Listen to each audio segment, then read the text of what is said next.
لو أنزلنا هذا القرآن على جبل لرأيته خاشعا متصدعا من خشية الله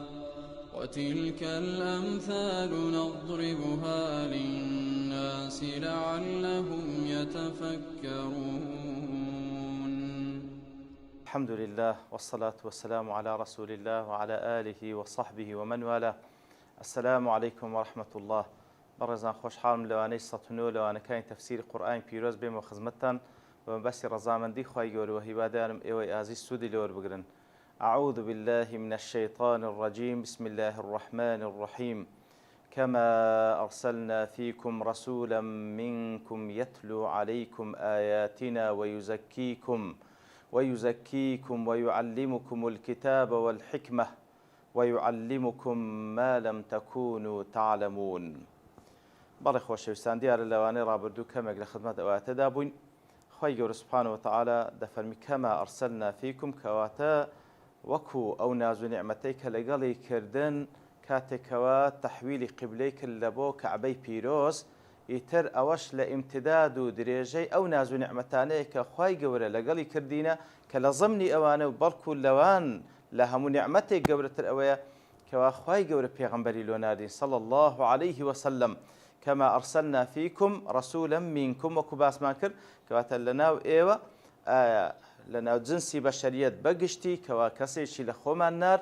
نەوەک مەلایکەتێک یاخود مەخلوقێکی دیکەمان لێ بنێری، بەڵکو وەکو شەڕەفێک کەوا لە جنسی خۆمانە کەوا بەشەرە،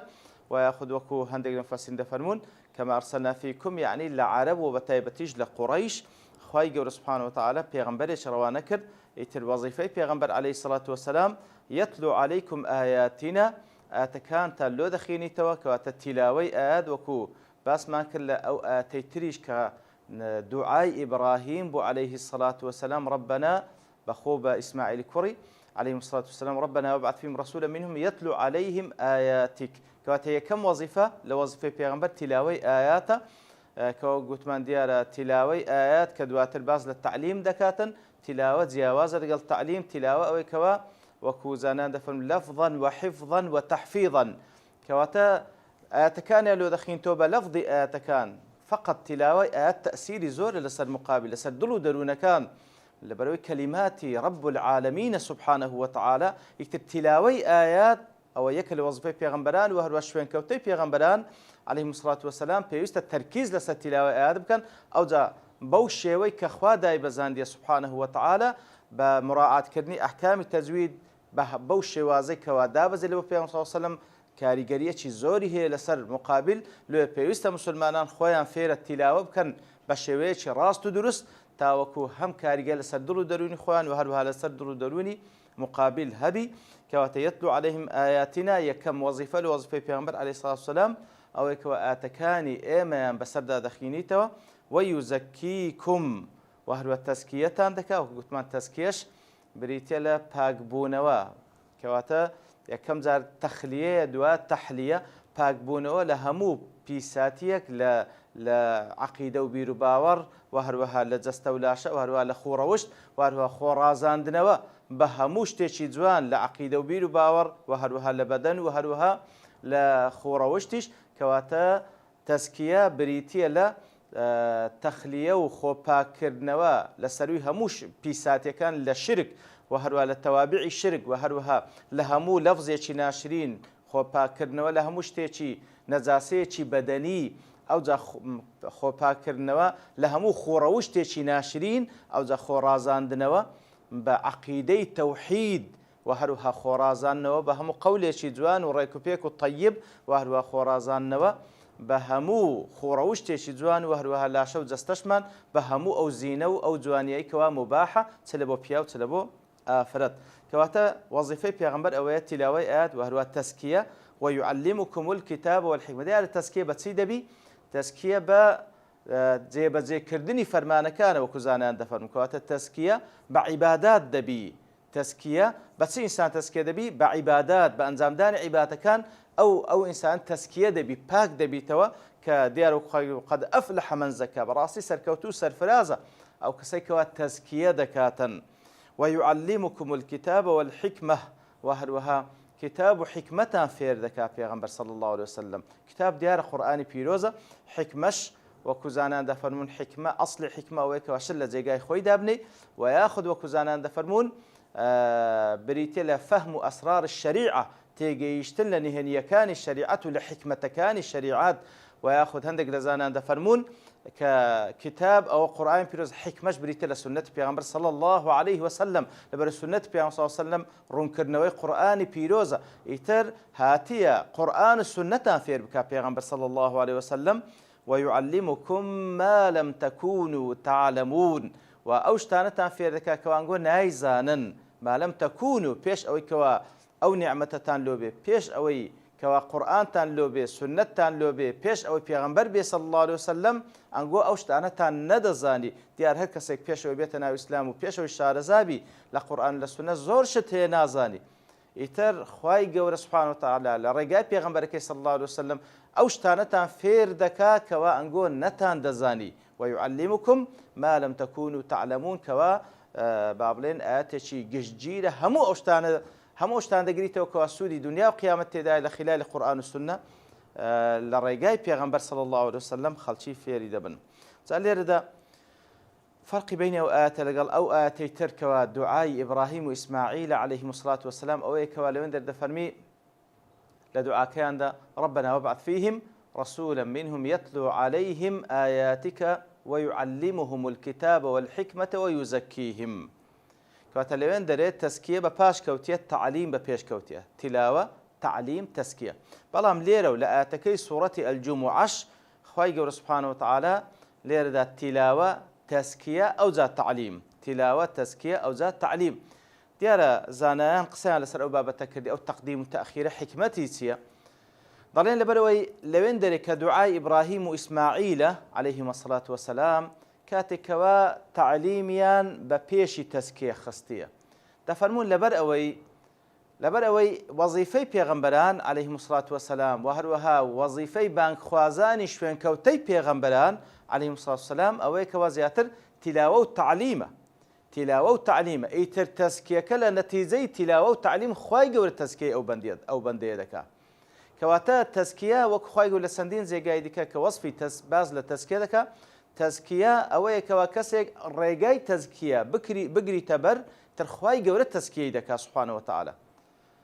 ولولا فضل الله عليكم ورحمته ما زكى منكم من أحد أبدا ولكن الله يزكي من يشاء كواتا قرب فضل ورحمتي خواهي قولنا بهيت يقلن قلت تزكية نابي بلام خواهي سبحانه وتعالى كسانك تزكية دكا كبخوي مشيئتي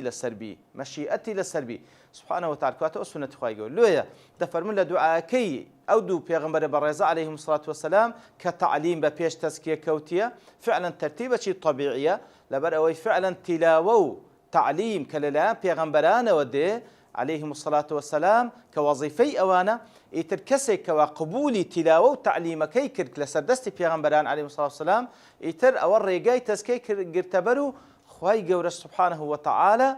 أو بندي كواريقاي تزكي قرتي تبر بوي كوآمادي أو كارانا أنزام بدا كبريتين لعبادات أنواع عبادات دبيت ما يوكا خواهي قور أو ذات تزكيي دكا أو ذات تزكيي دكا وباتشي دكاتوا دبيت بندي مزكا كوا لائقة بسي تبهش لبروي براسواني كوا دسنا بهش كساني كن طيبتم وخواهي قور دفرمي طيبتم باك بونا أوزا فادخلوها خالدين كواتا أو كساني كوا دسنا بهشت باك دبنو أوزا دسنا بهشت إتر أويك أودو بيغمبر بريز دفرمون بترتيب وظيفي بيغمبرانا كوا تلاوة تعليم أوزا أوشتانا فيركن كوا فير التزكية دبن بوي أو كارانا فيركن كبريتين لعبادات إنزا كأنزامي دنو خواي قورش تزكية عندك كواتا الترتيب كبوشوية لوي أوان أو دوان ببيش يخستيا بلام لو دعاء ليرو لسورة الجمعة كاتك وأخواي قور سبحانه وتعالى وكو نعمتك بازك كوا بيغمبر ما روانا كرديا كوات لير دا كاتك وأخواي قور دعاء إبراهيم وإسماعيل عليهم الصلاة والسلام قبول دكا لير دا تزكية بيش التعليم خستية لبر أهمية تزكية لەبەر ئەهەمیەتی تەزکیە لەوێن دەرێ ئەوە وەزیفەی پێغەمبەرانێکەوە ئیتمان بە تیلاوە تعلیم دەن ئەوجا تەزکیە لە نەتیجەی ئەو تیلاوە تعلیمە دێ بەڵام لێرەدا کەوەکو میnnەتێکی خوای گەورە سوبحانەهو وتەعالا خوای گەورە تەزکیەی بە پێشی تعلیم یەخستیە ئەگەر چی تەزکیە لە دوای تعلیم دێ لەبەرەوەی لە دوای ئەوەی کەوا فێر دەبی چه ئەنجام بدەی تاوەکو تەزکیە بی بەڵام خوای گەورە کە تەزکیەکەی بە پێش یەخستیە لەبەر وەکو ناز و نیعمەتێک بەڵێ تەزکیە نیعمەتێکی زۆر زۆر گەورەیە کە وەکو فەزلێک خوای گەورە باس دەکەوە کە لەو ئاتەی سوورەتی ئەننور کە تازە خوێنمانەوە وەلەولا فەضل الله عەلەیکم وەڕەحمەتوه ما زەکا منکم من ئەحەدین ئەبەدا کەواتە بەڕاستی تەزکیە فەضل و نیعمەتە لەلایەن خوای گەورە سوبحانەهو وتەعالایە لەبەر ئەهەمیەتەکەی بە پێشی تعلیمی یەخستیە هەروەکو لە بۆ نمونە خوای گەورە سوبحانەهو وتەعالا کاتێکەوە باز لە زەکەریا دەکا لە سوورەتی ئەلئەنبیا عەلەیهی سەڵات وەسەلام سەڵات و سەلامی خوای گەورە پێغەمبەران بیتن کاتێکەوە داوا دەکا لە خوای گەورە سوبحانەهو وتەعالا کەوە کوڕێکی پێ ببەخشی ئەوجا خوای گەورە سوبحانەهو وتەعالا فاستەجەبنا له ووهبنا له یحیی وأصلحنا له زوجه دەفەرمی خوای گەورە وەڵامی دوعاکەی زەکەریای داوە و یحیای پێبەخشی خێزانەکەشی لە بۆی ئیسلاح کرد لەبەرەوەی خێزانەکە وەکو لە جێگایەکە دەفەرمی خێزانەکەی عاقیر بووە واتە خێزانەکەی نەزۆک بووە ئیتر تەرتیب و تەسەلسولی طەبیعی ئەوەی کەوە خێزانەکەی چاک بووە خوای گەورە چاک کردەوە لەو نەزۆکیە نەجاتیدا و شیفایدا ئەوجا حملی بوو بە یحیا و یحیای پێبەخشی بەڵام کە لەوێن دەرێژ عینی بە هەماشەوە ئەوەی بە پێش خستێ دەفەرمی یحیامان پێبەخشی و خێزانەکەشمان لۆ چاک کردەوە وەکو زانان دەفەن لەبەر ئەهەمیەتی نیعمەتەکەی بە پێش یەخستیە ئەگەرنا ئەوە عەکسی تەرتیبە تەسەلسولە زەمەنیەکەی بەڵام ئەوی بە پێش یەخستێ لەبەرەوەی مەبەستەکە ئەوە ئیتر ئەوی بە پێش یەخستێ لە باسکردن پاشان ئەوەی تریانی باسکردن لێرەش بە هەمان شێوە والله ئەعلەم تەزکیە بە پێش تعلیم کەوتیە لەبەر ئەهەمیەتەکەی کەوا نیعمەتێکی زۆر گەورەیە کەوا لە خوای گەورە دەپاڕین لەو کەسانە بین کەوا خوای گەورە تەزکیەمان دەکا فاذكروني أذكركم واشكروا لي ولا تكفرون جا خوای گەورە سوبحانەهو وتەعالا لەسەر ئەو ناز و نیعمەتانی کە پێی بەخشینە کە ناردنی پێغەمبەری خاتەمە عەلەیهی سەڵات وەسەلام بەو قورئان و سوننەی کەوا پێی هاتیە اینجا لە زەمنی ئەوەش تەحویلکردنمانە لە بۆ کەعبەی پیرۆز و هەروەها هەموو ناز و نیعمەتەکانی خوای گەورە لە دوایەوە خوای گەورە بە فائی تعقیب دەفەرمێت فاذكروني دەی لەگەڵ لە بەرامبەر ئەو هەموو ناز و نیعمەتە فاذكروني یادم بکەن زیکرم بکەن ئەذکورکم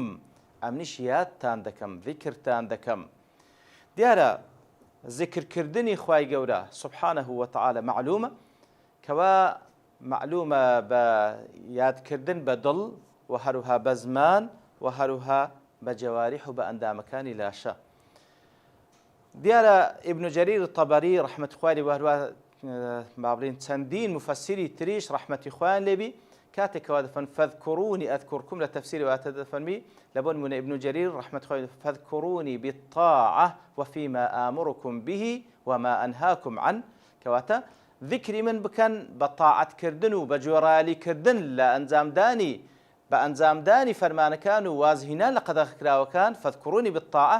أذكركم بالرحمة والمغفرة کەواتە یادتان دەکەمەوە ئەگەر ئەنگۆ یاد بکەنەوە بە تاعەتکردن ئەمنیش یادتان دەکەمەوە بەچی بە ڕەحمەت و بە لێخۆشبوون ئیتر ئەوە فعلا هەروە لەبەرەوەی ئەوانی تریش فاذكروني ئەو ذکرە چ بە دڵ و دەروون بی کاتێکەوە فکر لە ناز و نیعمەتەکانی خوای گەورە دەکە فکر لە ئاەتەکانی خوای گەورە دەکەیەوە ئەوە با بڵێن ذکرێکی قەلبیە کاتێکەوە بە زمان باسی خوای گەورە دەکەی سوبحانەهو وتەعالا بە زمان عیبادەتێک ئەنجام دەدەی بە زمان دەرسێک باز دەکەی بە زمان قسەیەکی چاک دەکەی بە نیەتی خوای گەورە ئەوەش ذکرێکی قەولیە و هەروها بەلاشە و بە بەدەنیش کاتێکەوە نوێژ دەکەی کاتێکەوە حەج ئەنجام دەکەواتە کاتێک لە هەر تاعەتێکدا کاتێکەوە دەڕۆی بەرەو مزگەوت کاتێکەوە لە هەر تاعەتێکدا کاتێکە لە مەجلیسێک دانیشتی کەوا دەرس و دیراسی تێدا دەکرێتن ئەوانە هەمووی زیکرە و مەجالیسی زیکرە ئیتر لە هەر یەک لەوانە فاذكروني ئەذکورکم خوای گەورەش دەفەرمی ذیکرتان دەکەم بەچی بەو ئەجر و پاداشتەی کەوا خوای گەورە ئامادەی کردە لە بۆ بەندە ذاکرەکانی ئەوجا وەکو لە حەدیثی قودسیدا هاتیە کە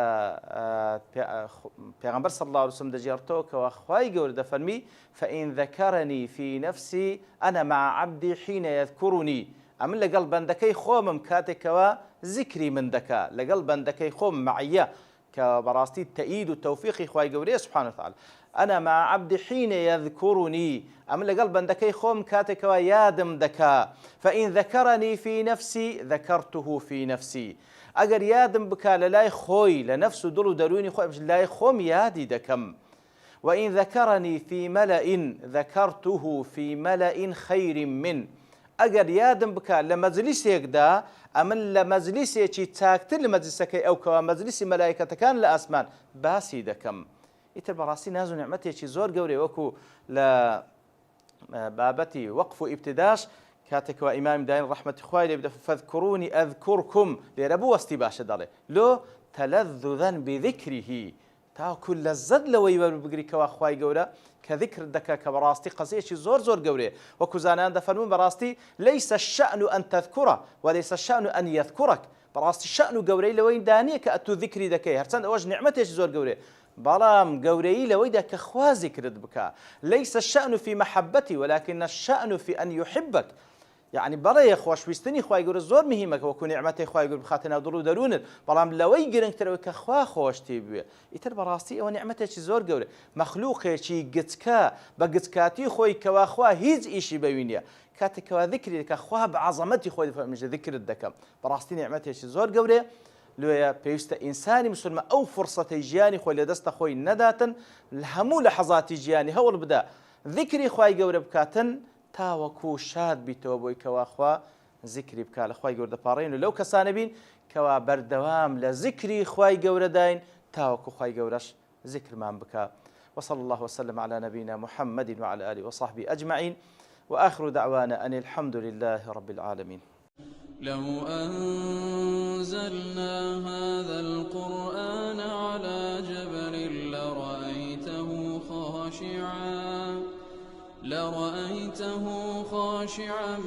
متصدعا من خشية الله وتلك الأمثال نضربها للناس لعلهم يتفكرون